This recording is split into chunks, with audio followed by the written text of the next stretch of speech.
Selamat pagi saudara-saudara yang dikasihi Kristus. Mari kita mengawali hari baru dengan mendengarkan firman Tuhan yang diambil dari Injil Markus bab 16 ayat 9 sampai dengan 15. Tuhan bersamamu. Inilah Injil suci menurut Santo Markus.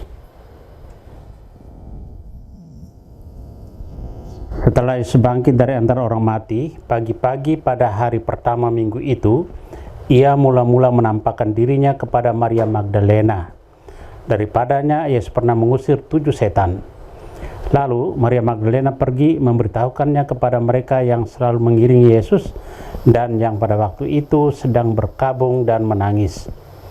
Tetapi ketika mereka mendengar bahwa Yesus hidup dan telah dilihat olehnya, mereka tidak percaya. Sesudah itu Yesus menampakkan diri dalam rupa yang lain kepada 2 orang dari para murid ketika keduanya dalam perjalanan ke luar kota. Ketika mereka kembali dan memberitahukannya kepada teman-teman yang lain, kepada mereka pun teman-teman itu tidak percaya. Akhirnya Yesus menampakkan diri kepada ke-11 orang itu ketika mereka sedang makan. Yesus mencela ketidakpercayaan dan kedegilan hati mereka, oleh karena mereka tidak percaya kepada orang-orang yang telah melihat Dia sesudah kebangkitannya.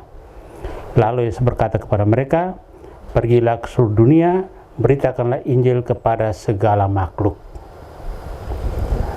Demikianlah sabda Tuhan. Saudara-saudari yang dikasihi Kristus, tema yang akan kita renungkan hari ini, pesan Yesus untuk kita. Dalam Injil hari ini, Yesus mengingatkan kita untuk membawa kabar baik kepada segala makhluk ke seluruh dunia. Bukan hal yang mustahil dengan adanya teknologi canggih membuat pelayanan kita menjangkau seluruh dunia sehingga semakin banyak orang yang percaya dan diselamatkan. Yesus mengutus kita menjadi pewarta-pewarta sukacita, membawa berita damai dan kabar baik kepada orang-orang di sekitar kita, keluarga kita, komunitas kita, orang-orang miskin, buta, tuli secara rohani, supaya mereka dapat percaya bahwa Yesus sungguh wafat dan bangkit untuk kita. Seseorang yang akan diutus sebagai pewarta perlu didampingi sampai pada kondisi siap. Mereka hendaknya mendapatkan informasi dan pandangan yang tepat tentang kebenaran yang mau diwartakan. Untuk dapat mewujudkan pemahaman yang tepat dan benar, tentu perlu waktu yang lama dan dilakukan berulang-ulang. Para murid yang sulit percaya pada kebangkitan Yesus pun demikian. Mereka perlu mendapatkan pencerahan. Yesus berulang kali menampakkan diri. Tujuannya adalah untuk meyakinkan mereka akan kebenaran bahwa Yesus telah bangkit.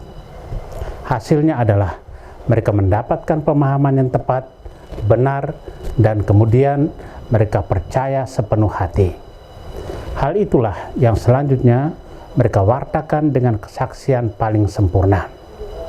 Sebab mereka bersaksi tidak hanya dengan kata-kata, tapi juga menumpahkan darah seperti teladan sang guru. Mereka melaksanakan perintah, "Pergilah ke seluruh dunia dan beritakanlah Injil kepada segala makhluk." Saudara sudah terkasih, apa pesan warta gembira hari ini untuk kita? Dalam usaha untuk mengenal dan percaya kepada Tuhan, kita perlu membuka diri. Kita memberi ruang seluas-luasnya bagi Tuhan untuk mengajar dan meneguhkan iman kita. Sebab Ia dengan berbagai cara akan mengajar kita. Bisa dalam peristiwa sedih, bisa juga dalam peristiwa senang. Sikap hati yang terbuka mendorong setiap orang untuk senantiasa siap sedia diutus menjadi murid dalam hidupnya. Amin. Marilah kita berdoa. Tuhan, pagi ini kembali kami menaikkan syukur dan permohonan. Terima kasih sudah menjaga kami saat tidur maupun bangun. Terima kasih untuk udara sejuk dan segar pagi ini. Bukalah mata hati kami di awal hari ini. Mampukan kami memandang kemurahan dan karya-Mu, serta memuji dan memuliakan-Mu melalui pekerjaan dan pelayanan kami hari ini. Bimbinglah kami selalu untuk menyadari kesalahan kami dan bertobat, sehingga kami sungguh rendah hati, mau membuka hati dan siap menerima rahmat-Mu yang akan tinggal dalam hati kami.